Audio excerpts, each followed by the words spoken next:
오늘은 히브리서 4장 12절부터 16절의 말씀을 통해서 때를 따라 돕는 하나님의 은혜라는 제목을 가지고 함께 은혜를 나누고자 합니다.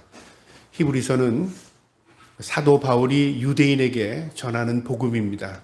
그래서 이 히브리서는 유대인의 사고를 가지고 이해시키려고 하는 사도 바울의 전적인 노력이 이 안에 담겨져 있습니다. 그래서 유대인의 사고를 가지고 이 성경, 이 히브리서를 읽으면요, 예수 그리스도는 누구인가? 그것을 명확하게 우리가 이해할 수 있습니다. 그래서 사도 바울은요, 먼저 예수 그리스도를 소개하고 그를 이해시키기 위해서 천사보다 뛰어난 존재이다. 어떤 선지자하고 비교할 수도 없는 존재다. 그리고 우리 민족의 지도자였던 모세하고도 비교할 수 없다. 이처럼 사람과 영적인 존재, 천사와 비교하면서 예수 그리스도를 쭉 설명해 나갑니다. 그리고 예수 그리스도만이 구원이 있다. 그분을 통해서 우리가 구원을 받는데 그 구원 놓치지 말자. 예수 그리스도를 소개해 나갑니다. 이제 오늘 이 4장 12절에는요. 예수 그리스도는 무엇으로 우리에게 구원을 베푸느냐? 말씀이다 그 말이죠. 우리 기독교를 말씀의 종교라고 말합니다. 때로는 사랑의 종교 그렇게 말하기도 하지만요. 저는 이 종교라는 말을 별로 이렇게 좋아하지 않습니다. 기독교는 엄밀히 말하면 종교의 이 바운다리에 들어가는 게 아닙니다. 종교라는 것은 인간이 필요를 통해서 만들어낸 하나의 어떤 행위입니다. 그래서 그들이 만든 신도 있고 그들이 만든 사상을 가지고 또 철학적인 사고를 가지고 어떤 도에 더 도달하려고 하는 그런 거라면요. 이 우리가 말하는 기독교, 우리가 말하는 하나님을 믿는다는 것, 예수 그리스도를 우리가 구원주로 우리가 섬긴다는 것은 종교이기 이전에요. 이것은 실제 하나님의 은혜와 국률입니다. 그래서 우리가 종교라는 생각을 하면 많은 것들 가운데 우리가 하나를 택하는 것으로 착각을 하는데 이 기독교는 전적인 선택의 원리입니다. 하나님이 우리를 먼저 아셨습니다. 그리고 우리를 불러주시고 택해주셨습니다. 그리고 우리를 구원 백성 삼기 위해서요. 우리를 거듭나게 만드셨습니다. 그리고 우리를 견인해 나가십니다.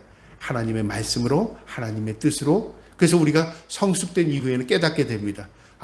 모든 것이 하나님의 은혜였구나. 전적인 하나님의 은혜. 사도 바울이 로마서를 통해서 말해준 전적인 구원의 은혜가 바로 그겁니다. 우리는 전적인 무능력, 전적인 타락한 존재이고 하나님은 우리를 긍휼히 여기셔서 모래알같이 많은 사람들 가운데 우리를 구별하여 하나님의 자녀, 하나님의 백성 삼은 겁니다. 그리고 이제 우리를 변화시키는 과정, 구원의 길로 인도하시는 것이 바로 말씀입니다. 그래서 우리 기독교를 말씀의 종교 그렇게 말하는 이유가 말씀의 핵심이 때문에 그렇습니다. 예배의 가장 중심에도 말씀이 있죠. 또 말씀이 빠지면 예배가 되지 않습니다. 오늘날 열린 예배, 오늘날 무슨 어떤 예배 형식을 많이 바꾸는데요. 심지어는 말씀, 설교를 빼버리고 어떤 찬양, 어떤 행위만 가지고 예배를 구성하는 그런 일들을 벌어지고 있습니다. 심각한 겁니다. 왜 말씀을 빼버리냐면요. 사람들이 재미없다. 말씀을 들으면서 사람들이 김 빠진다. 말씀을 들으면 사람들이 다 떠난다. 그 말이죠. 그러니까 사람들이 좋은 음악을 통해서 사람들 흥을 돋구려고 하는 겁니다. 이게 굉장히 위험한 겁니다. 그래서 주님이 오실 날이 가까이 오고 세상의 종말이 가까이 질수록 말씀이 희석이 됩니다. 온전한 말씀을 찾기가 참 어려운 시대가 됩니다. 오늘 이 히브리서 4장 12절에요. 뭐라고 말씀하시냐면 하나님의 말씀은 살아있고 활력이 있어 좌우의 날선 어떤 검보다 예리하여 혼과 영과 및 관절과 골수를 찔러 쪼개며 또 마음과 생각과 뜻을 판단하시나니. 여기서 하나님의 말씀이 지금 어떤 일을 하십니다. 우리의 심령, 우리의 관절, 골수를 찔러 쪼개기까지 한답니다. 그러니까 여기서 지금 말씀이 작업하는 대상이 누굽니까? 우리입니다, 우리. 지금 하나님의 말씀이 우리 안에 들어오면서요, 우리가 이런 변화를 일어나는 겁니다. 하나님의 말씀이 살아있답니다. 역동적입니다. 살아있기 때문에 활력이 있다, 에너지가 있다는 거죠. 말씀이 우리 안에 들어오면서 우리가 에너지를 받아들이는 겁니다. 그래서 그 에너지가 어떤 역할을 하냐면 마치 칼처럼 예리하게 우리의 심령을 갈기갈기 찢어놓습니다. 그러면 어떻게 돼? 분해된다. 우리가 해부되고 분해되는 겁니다. 그러면서 혼과 영과 및 관절과 골수, 혼과 영, 우리 인간은 영적인 존재라고 말합니다.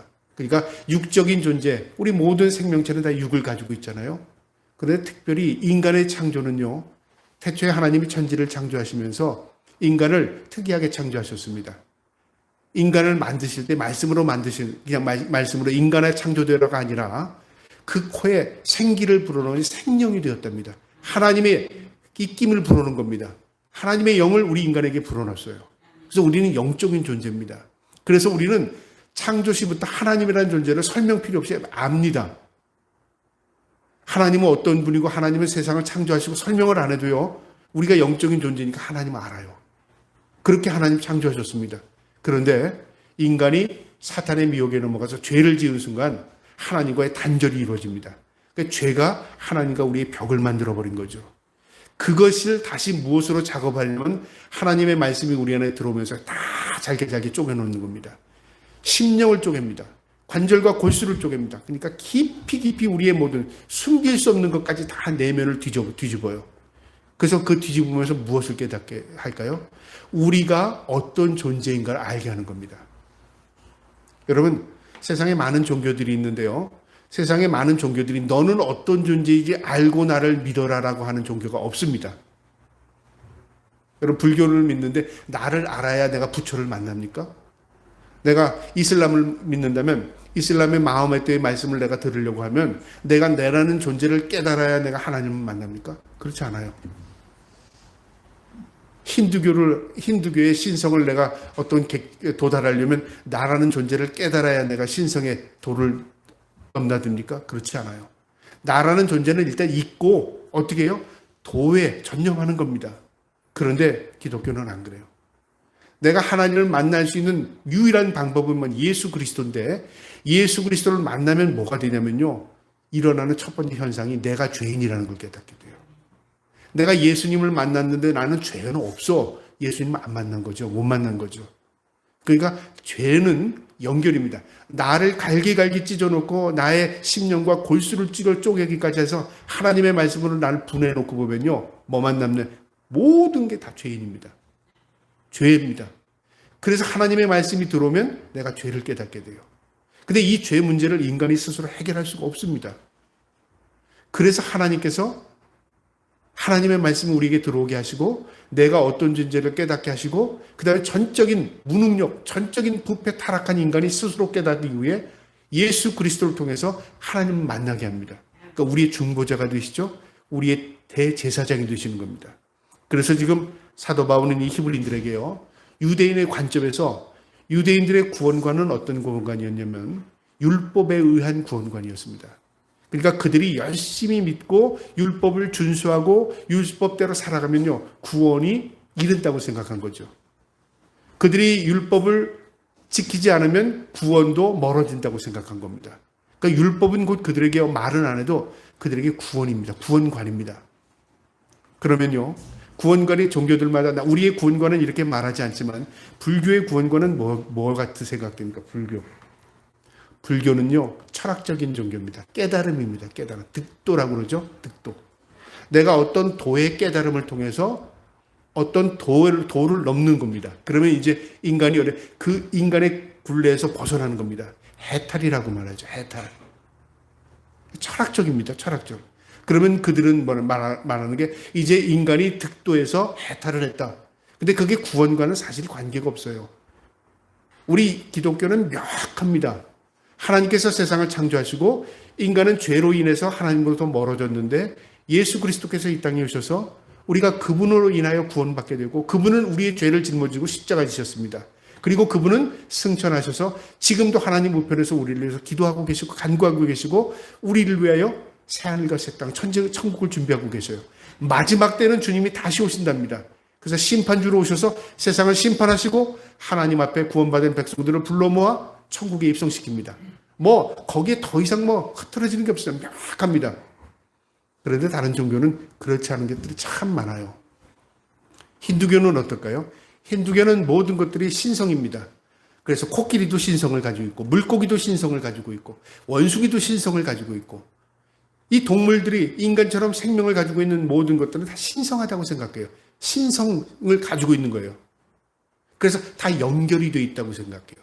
그래서 인간이 죽으면 어떻게 다 해탈을 해서 내가 전생에서 무엇을 했다면 후생에서 앞으로 어떻게 될 거. 아주 우리가 좀 생각하기 이상한 이런 논리를 가지고 그들은요. 그렇게 이해를 하면서 종교를 이루어갑니다.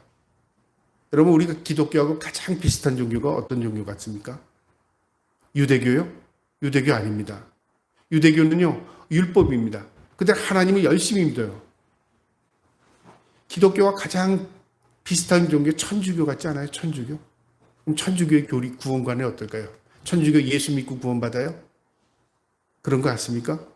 천주교의 지금 동안 2000년 동안 내려온 이 천주교의 역사를 보면요, 때로는 돈이면 구원받았습니다. 돈. 그래서 면죄부를 팔았어요. 그래서 심지어는요, 내가 어떻게 살았어도 내가 면죄부로 살 돈이 있으면 구원받을 수 있습니다. 내가 그 돈을 마련하지 못하면 구원받지 못했어요. 그 돈 가지고 뭐 했어요? 성당을 지었어요, 성당을. 그래서 이 이태리에 가보면 피렌체라는 아주 유명한 그 르네상스의 발상지라고 할 수 있는 아주 고대, 중세 아름다운 도시 피렌체가 있는데요. 그 피렌체에 유명한 성당이 있습니다. 두오모 성당이라고 중앙에 있는 성당인데, 그 성당을 건립하기 위해 돈을 기부한 사람이 누구냐면 메리치 가문입니다. 그 사람이 은행업을 했고 대부업을 했습니다. 돈 빌려주고 이자 받고, 그 다음에 돈 붙여주고 돈 하고, 돈으로 많은 사람들을 이 아픔을 아프게 만들었죠. 그러나 그 사람들이 그 돈을 가지고 또 문화도 발전시키고 예술인들을 후원하고 해서 르네상스에 꽃을 피우기도 했습니다. 좋은 점도 많이 했었죠. 근데 근본을 보면 돈을 가지고 많은 일들을 해난 겁니다. 근데 마지막에 이제 할아버지가 죽고 아버지가 죽고 이제 메디치 가문의 이제 3대가 죽음관, 내가 죽으면 이거 어떡할까 생각하다가 자기 천국 가고 싶어요. 그래서 교황에게 내가 성당을 짓겠다고 말해요. 그리고 뭘 받는지 하면요, 면죄부를 받아요. 할아버지 거, 아버지 거, 자신 거 면죄부를 받습니다. 증서로 받아요. 그리고 두오모 성당을 짓습니다. 오늘날로만 한 500억 이상이 되는 어마어마한 건물을 그 피렌체에다 짓습니다. 왜 그렇게 돈을 들였습니까? 구원이 거기 있다고 생각한 거예요. 십자군 전쟁은 어떻게 일어났어요? 이스라엘은 예루살렘을 탈환하면 구원이 있다 그랬어요. 그래서 기사들이 자신의 목숨을 걸고 나간 겁니다. 그래서 적을 죽이고 그리고 탈환하기 위해서. 그러면 구원이 있다고 이루어진다고 생각한 거죠. 여러분, 의외죠? 캐톨릭의 구원관은요, 예수 그리스도를 믿음으로 구원받는 게 아닙니다, 사실은요. 그들에게 그렇게 중요한 대상이 아니에요. 우리는 오직 예수입니다. 오직. 근데 그럼 우리는 예수상을 만들어 놓고 그 앞에 절함해야 됩니까? 하나님의 말씀에는 예수는 곧 말씀이라고 말했습니다. 그러니까 우리가 예수를 믿는다는 건 말씀을 믿는 겁니다.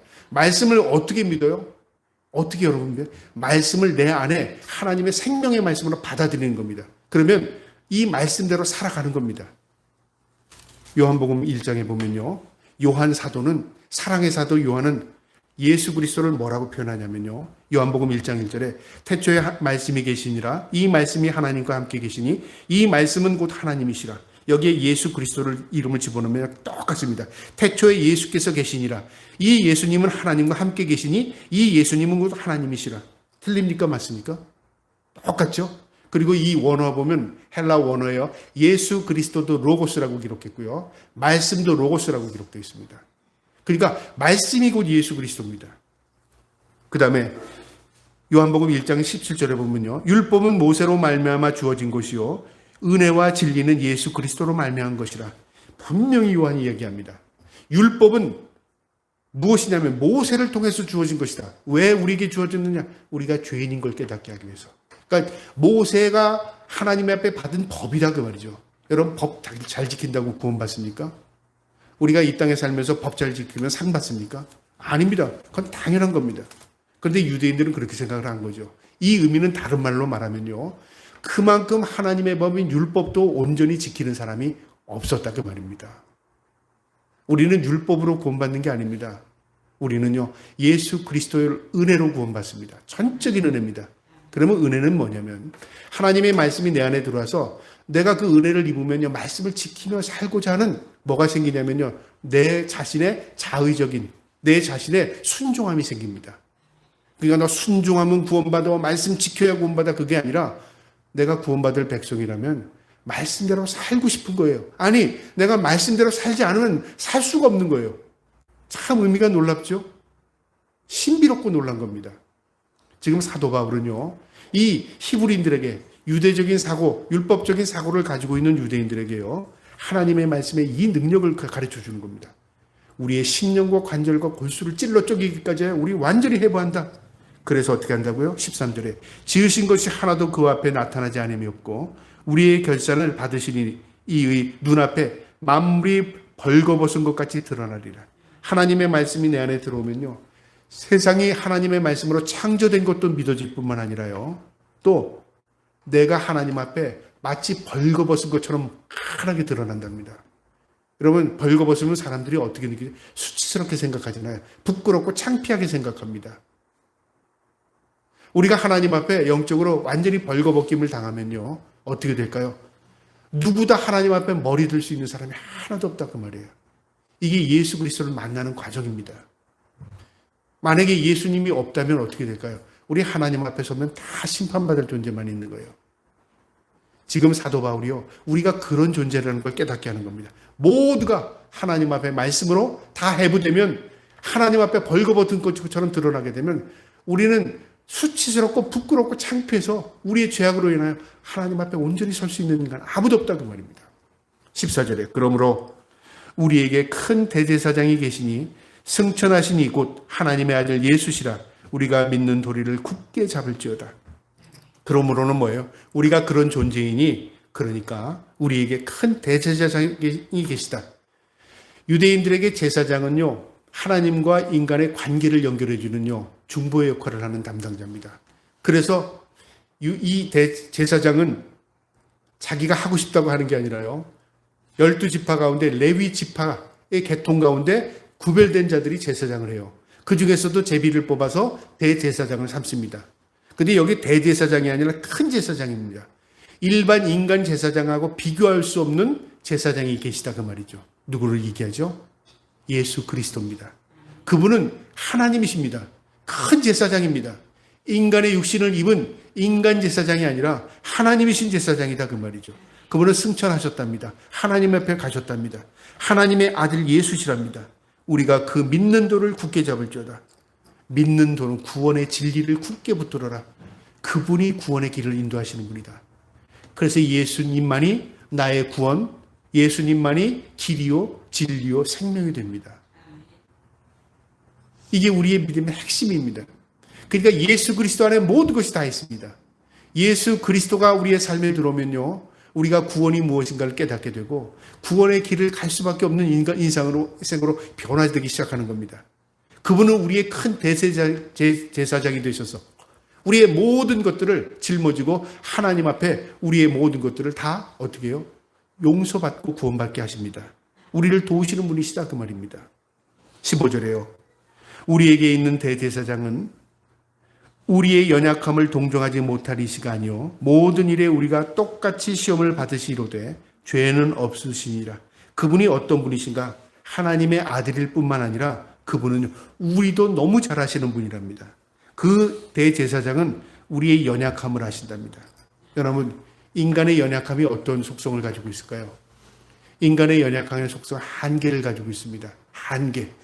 인간은요, 무한한 존재가 아닙니다. 인간은요, 초자연적인 존재가 아닙니다. 인간의 신적인 존재가 아닙니다. 인간은요, 누구나 다 한계를 가지고 있는 마치 도토리 키재기 하는 겁니다.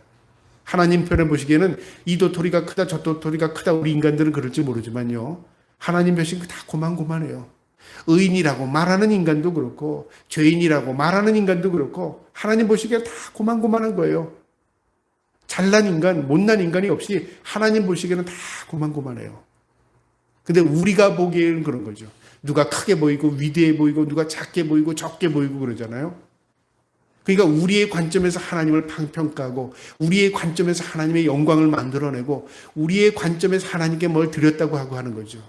하나님 앞에서 참 어리석은 게 많습니다. 여러분, 관점이라는 게 뭐예요? 보는 시야입니다. 내가 하나님의 관점에서 나를 보게 되면요, 내가 죄인이고 부족하고 연약한 존재로 보일 수도 있지만 또 하나님의 관점에서 보면 무한히 사랑하는 존재입니다. 사랑받은 존재라 그 말이에요. 위대한 인물만, 뛰어난 인물만, 믿음 좋은 인물만 하나님을 사랑한 게 아니라 우리도 하나님이 그들 이상으로 우리를 사랑하는 존재였다 그 말이죠.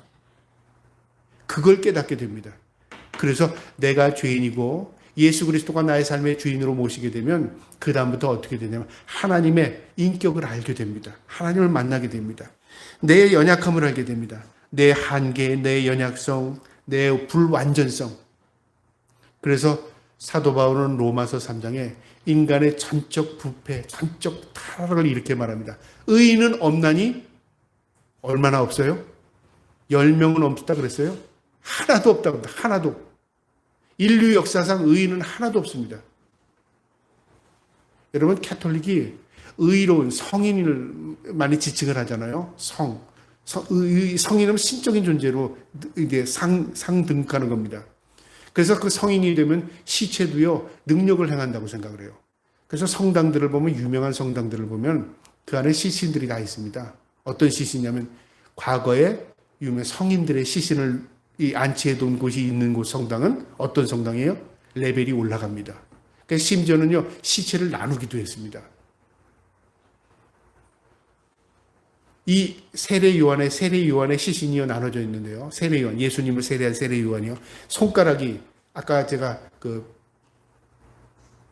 이태리의 그 베네치아 그 두오모 성당을 지었다 그랬잖아요. 그 메디치 가문이 교황이 그들에게 충성을 했다고 나중에 교황이 선물을 한 게 있는데 뭘 선물했냐면요.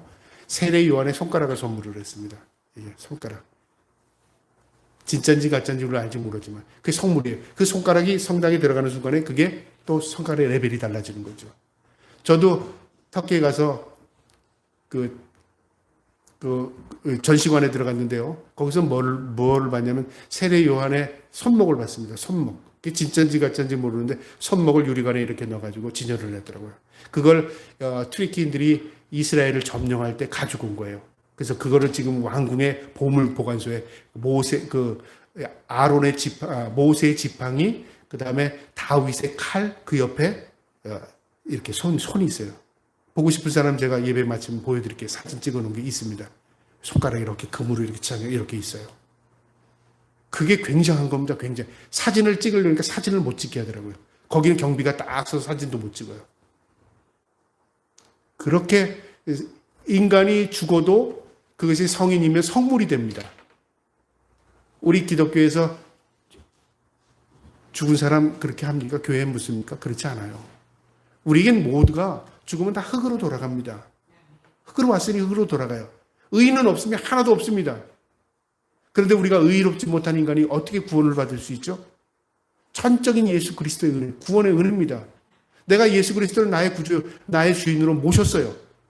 우리 주님은 나의 삶을 구원의 길로 인도하십니다. 나는 비록 죄인일지라도 대제사장, 큰 제사장 되신 예수 그리스도께서 우리의 삶을 구원의 길로 인도하십니다. 우리는 연약한 존재입니다. 우리 주님이 그걸 잘 아십니다. 동정하지 못할 이가 아니랍니다. 동정이라는 건 불쌍히 여깁니다. 긍휼히 여기십니다. 여러분, 우리가 인간에게 불쌍하게 여김을 받을 필요는 없습니다. 우리가 진정으로 불쌍하게 여김을 받아야 대상은 우리 주님입니다. 주님 앞에 우리는 불쌍한 존재입니다. 나는 죄인입니다. 주의 은혜 없이는 살 수 없는 존재입니다. 주님은 우리를 연약함을 아시고 우리를 동정 못하실 리가 아니랍니다. 우리를 동정하신다 그 말입니다. 불쌍히 여긴다 그 말입니다. 모든 일에 우리와 똑같이 시험을 받으시니로되 죄는 없으시니라. 이게 예수 그리스도의 능력 가운데 하나입니다. 예수 그리스도는 하나님이신데요.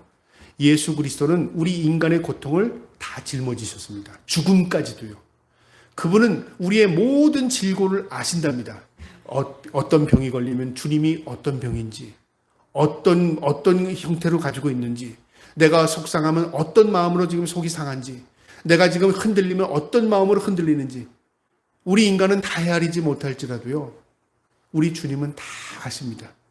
몸소 그분이 다 감당하셨답니다. 시험을 받으셨답니다. 인간이 받을 수 있는 시험을 다 받으셨습니다. 그러나 죄를 짓지 않으셨습니다. 그러니까 우리와는 완전히 다르시죠. 우리는 시험을 받되 죄를 짓습니다. 우리 주님은 시험을 받으셨지만 죄를 짓지 않으셨습니다. 그러니까 그러니까 율법의 완성은 예수 그리스도라고 말합니다. 우리가 율법을 지켜 구원받는 게 아니라 예수 그리스도를 믿음으로 구원받는 겁니다. 마지막 15절에요. 그러므로 우리는 긍휼하심을 받고 때를 따라 돕는 은혜를 얻기 위하여 은혜의 보좌 앞에 담대히 나갈 것이니라. 그러므로 결론입니다. 우리 모든 구원받을 사람들은 국률하심을 받고, 여러분 여기에 국률이 뭘까요? 하나님이신 예수 그리스도께서 우리를 국률이 여겨줄 수 있는 것은요, 우리가 죽을 수밖에 없는 존재라는 걸 우리 주님이 아셔서 우리를 대속해서 십자가에 죽으셨습니다. 그래서 십자가의 죽음은 은혜의 죽음입니다. 은혜의 죽음. 십자가의 은혜라고 그러죠. 십자가의 고통이라고 말합니까? 십자가 그 자체는 육신의 고통이지만 우리가 십자가를 바라볼 때 십자가의 은혜입니다. 그 은혜로 인하여 우리가 국률을 입었습니다. 그 국률의 은혜는 어떻게 입은 거냐면요, 대속의 죽음을, 대가를 치른 국률입니다. 그래 너 없던 걸로 해줄게, 그래 너 불쌍히 여기니까 내가 해줄게가 아니라 이미 주님께서 값을 치러주셨습니다. 그 값어치가 우리에게 전가된 겁니다. 그래서 우리는 구원받은 겁니다. 놀라운 겁니다. 그러면서 뭐라, 그 용서받은 그 은혜로 때를 따라 돕는 은혜를 얻는답니다. 여러분, 때를 따라 돕는 은혜, 이 말씀 우리 많이 하죠. 때를 따라 돕는 은혜. 여러분, 때가 언제인지 우리는 알지 못하고 살아갑니다. 날 때와 죽을 때를 모릅니다. 무엇이 때인지를 우리 구별하지 못합니다. 그래서 이 히랍의 기회의 신이 어떻다고 말해요? 기회의 신은 지나간 데만 발견되는 게 기회의 신이랍니다. 기회의 신은 너무 빠른 속도로 지나가기 때문에 잡을 수가 없답니다. 기회의 신은 앞머리는 깁니다. 그러니까 앞으로 올 때 잡아야 되는데 촥 지나가니까 뒷머리를 치려고 하니까 뒷머리가 대머리입니다. 없어요. 기회의 신을 그렇게 이 사람들이 표현하는 겁니다. 인간이 기회를 잡을 수 없다. 인간이 때를 알 수 없다고 말입니다. 그런데 하나님은 그 때를 아셔요. 때를 따라 돕는 은혜랍니다. 여러분, 이 때에 이 말씀을 하면요, 너무 깊이가 있고 너무 은혜가 있습니다. 하나님이 우리 인간을 훈련시키는데요, 훈련의 때를 어떻게 정하시냐면 하나님의 스케줄로 정하십니다. 그런데 일반적으로요, 우리가 어린아이를 성장할 때의 과정과 하나님이 우리를 연단하는 과정이 어떨 때는 비슷할 때가 있어요. 그래서 거기서 우리가 힌트를 얻습니다. 우리가 어린아이를 성장시킬 때 어때죠? 우리를 키우기 위해서는 아이에게 잘 먹이려고 하죠. 그 다음 아이를 재우고요, 업어주고 달래줍니다. 칭찬해줍니다. 그럼 아이는요, 칭찬을 먹고 자랍니다. 그리고 엄마의 그 공급을 먹고 자랍니다. 그런데요, 이제 어느 시기가 되면요, 아이가 칭찬만 하면 버릇 없어집니다. 야단을 치고 꾸중을 하고 그 다음에 귤이 생겨요. 그래서 그것을 이 심리학에서는 9세를 전으로 나누잖아요. 9세 전의 아이에게는 뭐가 칭찬이 그 애를 성장시키다 합니다. 9세 이후의 아이에게는요, 칭찬보다 뭐가 더 효과가 있냐면요, 야단, 애가 정확하게 가르쳐 주는 게 더 효과가 있답니다. 그래서 12세 이후에는, 근데 19세가 넘어가면 그것도 안 돼요. 이제 어떻게 돼요? 자기가 스스로 깨달아야 돼요. 잔소리로 듣는다 그 말이죠. 그러니까 시기가 있어요. 때가 있어요. 인간의 성장 과정도요. 하나님이 우리 믿음을 성장할 때 어떻게 해요? 처음에 믿을 때는 기도만 하면 응답돼요. 저도 경험했습니다. 기도하니까 응답이 돼서 하나님께서 내 속삭이는 소리를 다 듣는 것 같아요. 하나님 이거 해주세요. 그러면 하나님께서 해주세요가 떨어지기가 무섭게 돼 있어요. 너무너무 놀라워요. 여러분, 전자제품이 고장이 났는데 여러분 그렇게 하라고 그렇게 하라는 거 아닙니다. 세탁기가 고장이 났어요. 근데 이거 고쳐야 되는데 돈이 없어요. 하나님이 세탁기가 다시 돌아가게 해주세요. 전기를 뺐다가 기도하고 그 다음에 한번 세척을 해서 다시 돌렸더니 세탁기가 돌아가. 여러분, 이걸 뭐 기적이다 그렇게 말하기는 그렇지만요, 그런 세미한 것, 우리 일상에서 우리가 도움을 너무 우리가 갈급한 것들에 대해서 세미하게 응답해 주는 걸 느껴져요. 그 시기가 지나면 나중에는 어떻게 되는지 아십니까? 기도해도 안 될 때가 있어요. 내가 울부짖고 통회를 해도 그 기도 응답이 안 되는 것 같이 느껴질 때가 있어요. 하나님이 날 버리셨나? 하나님이 안 계시는 거 아니야? 내가 잘못 믿은 거 아니야? 내가 지금 헛된 길로 가는 거 아니야? 하나님 뭐야? 한번 하나님한테 내가 삿대질 해볼까? 하나님 어떻게 반응하나? 아니면 하나님 계시면 나에게 나타나 주세요. 너무너무 갈급할 때가 있어요. 하나님이 안 계신 것 같아요. 그때도 하나님이 계신 거예요. 이게 뭐예요? 내 스스로 깨닫고 성장하기를 하나님께 무디 참으시는 거예요. 그러니까 기다리신 건 내가 하나님을 찾고 기다린 게 아니라 그 시기에 하나님이 나를 깨닫게 하기 위해서 기다려주신 거예요. 묵묵히. 이게 성장입니다. 그게 성장 과정입니다. 그래서 그것을 논리적으로 쓴 책이 있어요. 마이클 모리노스가 영적 깊은 그리스도인이라는 책을 썼는데요. 하나님께서 백성을 훈련시키는 과정이 때로는 부드럽게, 때로는 사랑스럽게, 때로는 즐겁게 우리를 성장시킨답니다. 경험을 통해서요. 그러나 시기가 되면 때로는 아프게, 때로는 메마르게, 때로는 어둡게, 때로는 황당하게, 이해할 수 없는 방법을 하나님 우리 이끌어 가실 때가 있다고 말이죠. 여러분, 자연의 섭리 가운데 곡식이 자랄 때 햇빛과 물만 좋다고 해서 곡식이 자라는 게 아닙니다. 만약에 그렇게 곡식이 자란다면요, 영양만 충분해서 곡식이 자라면요, 생명력이 굉장히 저하됩니다. 맛이 별로 없답니다. 그런데 바람이 불고요, 때로는요 추위가 오고, 그래서 얼었다 녹았다 하는 것처럼 추위가 와서 단단해지고 당도가 높아지고 맛있어진답니다. 이것도 자연입니다. 여러분, 하나님이 세상을 창조하시고 하나님이 다스리시는 하나님의 법칙은 신묘막측하답니다. 우리가 이해할 수 없는 방법으로, 그러나 하나님의 그 때를 따라서 아름답게 하신답니다. 여러분, 그 놀라운 사랑과 은혜를 우리가 모두 다 입은 사람들입니다. 그 은혜를, 때를 따라 돕는 은혜를 우리가 하나님의 은혜 가운데 발견할 수 있기를 주님 앞에 간절히 바랍니다. 그러면서요, 그 은혜를 얻기 위해서 어떻게 하라고 그랬죠? 방법을 가르쳐 줬는데, 은혜의 보좌 앞에 담대히 나가랍니다. 여러분, 하나님을 만날 때 담대함이 필요합니다. 이 담대한 게 뭘까요? 믿음입니다. 믿음. 야, 그렇게 한다고 될 것 같아? 이 좀 용기가 필요하다 그 말이죠. 담대함. 나는 돼. 나는 할 수 있어. 하나님 해주실 거야. 나는 하나님 붙들어 주셔. 이 담대함이 없으면 믿음이 생기지 않아요. 담대한 믿음으로 하나님 앞에 나가라. 그러면 하나님께서 때를 따라 돕는 은혜를 주실 것이다. 그래서 유대인들에게 믿음이 필요해. 믿음으로 구원받는 거야. 믿음을 가져야 하나님의 말씀이 들려지는 거야. 지금 사도 바울이 그런 쪽으로 지금 이 히브리서를 통해서 깨닫게 해주시는 겁니다. 오늘 이 말씀을 통해서 우리에게 주는 교훈이 있어요. 하나님의 말씀은요, 우리의 심령을 변화시키고 우리의 영혼을 소생시킵니다. 왜요? 하나님의 말씀은 생명력이 있기 때문에. 그 하나님의 말씀을 늘 가까이 하고 하나님의 말씀을 읽고 힘을 얻는 저와 여러분 되기를 주님의 이름으로 축복합니다. 그 다음에 오늘 이 말씀의 교훈은요, 하나님의 날이 모든 것이 밝히 드러날 것입니다. 하나님의 날은 어떤 날이에요? 심판의 날이죠. 벌거벗은 것처럼 하나님 앞에 다 드러난 자잖아요. 여러분, 세상에 어떤 종교도요, 시간을 정확하게 말하는 종교, 그 시기가 몇 월 며칠 그걸 얘기하지 않지만 끝이 있다라는 것을 정확하게 말합니다. 오늘의 현상을 바라보면요, 끝에 치닫는 것 같은 생각이 들어요. 아, 점점 끝이구나. 근데 인간은 어떤 작용을 하냐면요, 생각이 끝이라는 걸 알면서도 설마 끝일까? 끝이 다가와도요, 아닐 거야. 다른 사람들도 다 그런데 뭐. 그래서 죽어가는 사람들이 얼마나 많은지 몰라요. 이미 하나님께서는 말씀을 통해서 우리에게 깨닫게 해주셨어요. 깨달으라. 요즘의 자연현상을 보면서 이런 생각을 합니다. 요한계시록의 말씀이 얼마나 그렇게 명확하게 드러나는지. 하늘의 3분의 1이, 바다의 3분의 1이, 육지의 3분의 1이 어두워진답니다. 하늘의 3분의 1이 뭘로 어두워질까요? 전쟁이나 공기, 그 다음에 이 자연의 그 오염으로 어두워지겠죠. 바다의 3분의 1이 생명이 죽는답니다. 오염된다고 말이죠. 육지의 3분의 1이 죽는답니다. 무엇으로 죽을까요? 다 오염입니다.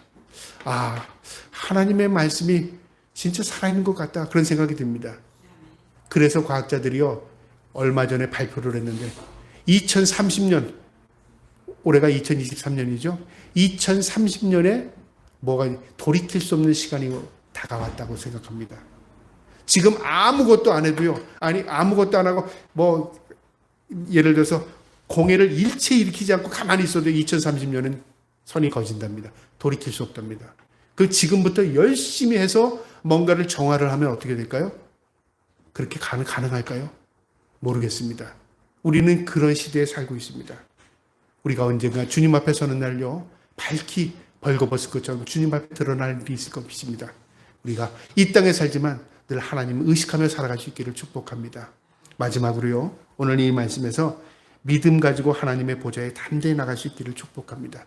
담대히 나오라는 건 뭐예요?